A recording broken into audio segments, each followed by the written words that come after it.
C'è lotta fra Persico che si distende in avanti nei confronti del numero 1 di Passat Rodi, poi c'è Polda a largo, quindi Polda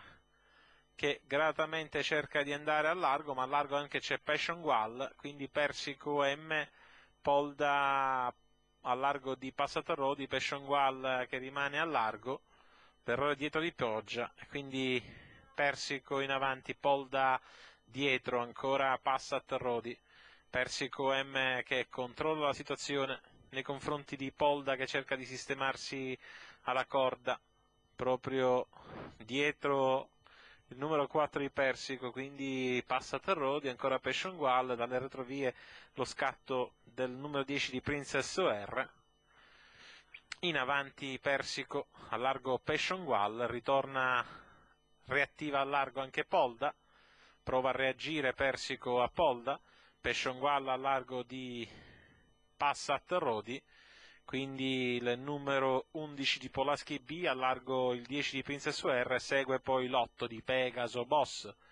In avanti è Persico, con Polda dietro, poi ancora il numero 1 di Passat Rodi, a largo Passion Wall che ritorna a largo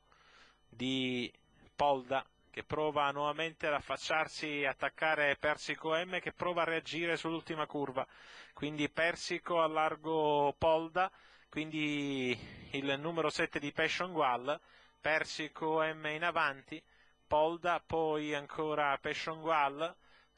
che prova a ritornare all'attacco deciso di Polda, Polda che prova ora nuovamente a sferzare l'attacco a Persico M, che prova a reagire, quindi Polda all'attacco di Persico M, Polda e Persico M alle prese, Persico M, Polda, Polda, Persico M, battute finali, ed è proprio Polda che nel finale stampa il numero 4 di Persico M, terzo il numero 11 di Polaski B.